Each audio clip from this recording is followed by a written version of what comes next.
Olá amigos, tudo bem? Hoje eu vim contar para vocês como fazer o evangelho no lar.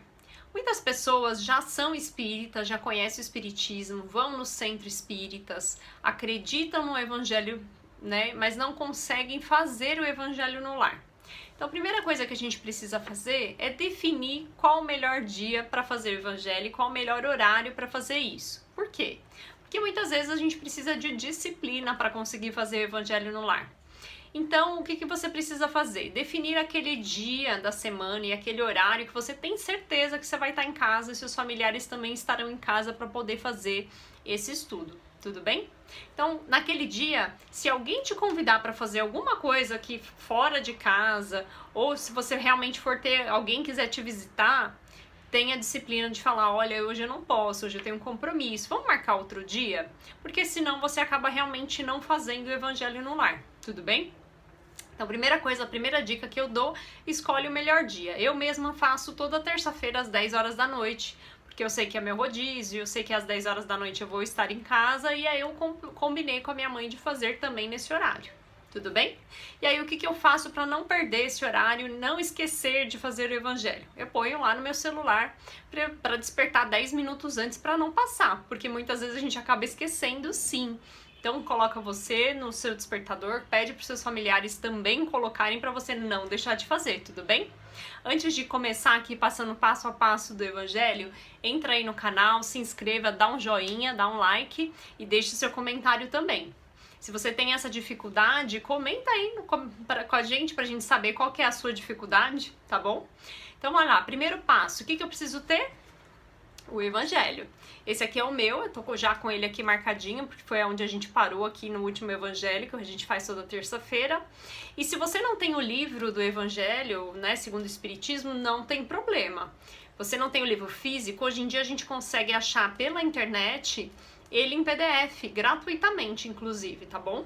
Agora, se você é do tipo de pessoa como eu, que gosta de ter o livro físico, procura também nas plataformas digitais, as livrarias tem sim o evangelho muito fácil, eles entregam em casa e o custo dele não é alto, tá? Então é facinho conseguir adquirir aqui o evangelho segundo o espiritismo. Hoje em dia tem em todas as livrarias, tá bom? Então, primeira coisa que você fez, definiu o horário e definiu que dia você vai fazer o evangelho. Deu aquele horário, você vai se reunir com a sua família em um ambiente que seja mais tranquilo para vocês conseguirem ler, para que nada barulho, né, fique atrapalhando ou que tenha muita agitação para vocês conseguirem fazer o evangelho.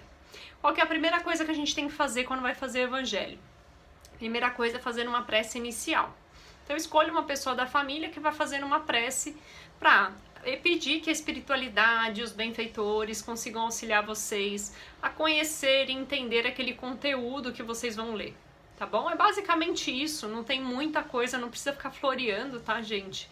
É mais assim pra gente se acalmar, né, nesse momento inicial, conseguir ter o discernimento para entender e para conhecer o conteúdo que vai ser passado ali, tudo bem? Então fez a primeira prece, o que a gente vai fazer? Vai começar pelo começo do livro. Tem muita gente que faz errado, tá? Que vai lá e tenta abrir de forma aleatória o evangelho para poder começar a fazer o estudo. O estudo do evangelho precisa começar pelo começo. E ele tem essa ordem, né, dos capítulos justamente para ter uma ordem cronológica que faça sentido. Então não necessariamente você vai precisar, na primeira leitura, ler o capítulo inteiro, não precisa, tá, gente? Então, começou o primeiro capítulo, lê um trecho, um tópico, né, do capítulo. Então, o importante de fazer o Evangelho no Lar é que as pessoas que estejam lendo entendam e interpretem o que diz aquela mensagem, né, o que diz aquele trecho do Evangelho. Então, a primeira coisa que vocês vão fazer, escolha uma pessoa também da sua família para fazer essa leitura, e quando essa pessoa finalizar a leitura, vocês vão interpretar. O que aquilo quis dizer? O que isso interfere no meu dia a dia? Como é que eu consigo exemplificar no meu dia a dia aquele conhecimento que eu estou adquirindo ali? Então é esse o ganho de fazer o evangelho, é a gente aprender e de alguma forma conseguir utilizar todo esse conhecimento e essa orientação que o Mestre Jesus e os Espíritos trouxeram no nosso dia a dia. Como a gente pode se melhorar? Então é um pouco disso que a gente precisa aprender e ter essa disciplina de fazer. Fez isso não demora, gente, mais do que 15 minutos, no máximo meia hora, tá bom? Tem pessoas que costumam fazer o evangelho e ter um livro adicional para fazer a leitura. Não tem problema, pode fazer sim. O importante é fazer primeiro a leitura do Evangelho e, na sequência, fazer essa leitura adicional. Normalmente, essa leitura adicional é um livro que tem trechos menores também e que trazem alguma luz, né, alguma elucidação em cima daquilo que você acaba lendo, tá bom? Então não tem problema nenhum, eu tenho até 2 exemplos aqui de livros que são O Pão Nosso, que é também do Chico Xavier, que traz mesmo uma mensagem adicional, então você pode abrir aqui, né, também sugiro fazer na sequência, né, da leitura dos capítulos, e aí você lê ali um pequeno trecho de algum texto complementar, que também é uma mensagem importante aí para você aprender, tá bom? Também sempre baseado nos apóstolos. E também O Caminho, Verdade e Vida, segundo livro que às vezes a gente utiliza também como leitura adicional, que também tem aqui, ó, um pequeno trecho, uma página, né, de um trecho aqui, que Chico nos traz aqui algumas orientações, aqui na verdade é pelo Espírito de Emmanuel, que também é muito bom. Então assim, pode utilizar? Pode, mas não deixem de fazer a leitura do Evangelho, porque a ideia é fazer o Evangelho no lar, tudo bem? Então fui lá, fiz a leitura do livro do Evangelho segundo o Espiritismo, criei uma leitura adicional, e se não tem necessidade de ter essa leitura adicional, tá bom? Então se for ler o Evangelho, já tá show de bola. Então lê ali aquele trechinho, faz os comentários. Fez os comentários, o que que a gente faz como próximo passo? Vamos fazer vibração. E aí escolhe uma pessoa para fazer a vibração.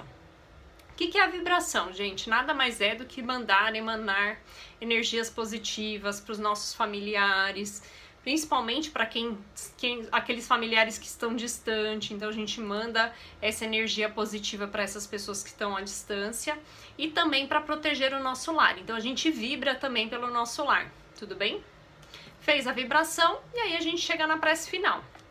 A prece final nada mais é do que agradecer a oportunidade de fazer Evangelho no lar, agradecer os acontecimentos, agradecer o que está acontecendo.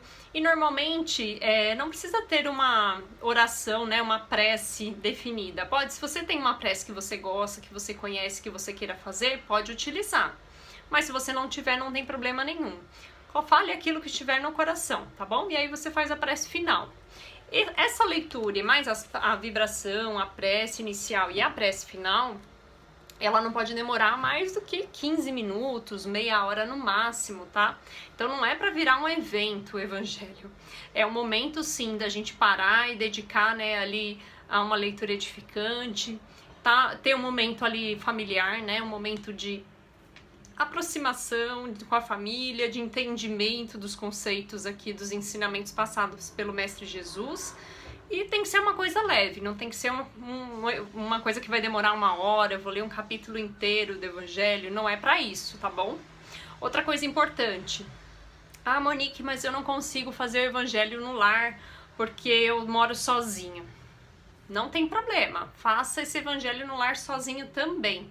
Eu morei muito tempo sozinha e eu fazia o Evangelho no lar sozinha também. O que muda em relação a fazer o Evangelho com, né, os familiares ou fazer sozinho?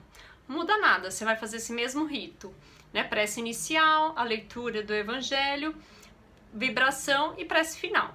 O que pode acontecer aqui é que você não vai fazer os comentários com seus familiares, né? Como você faria, né?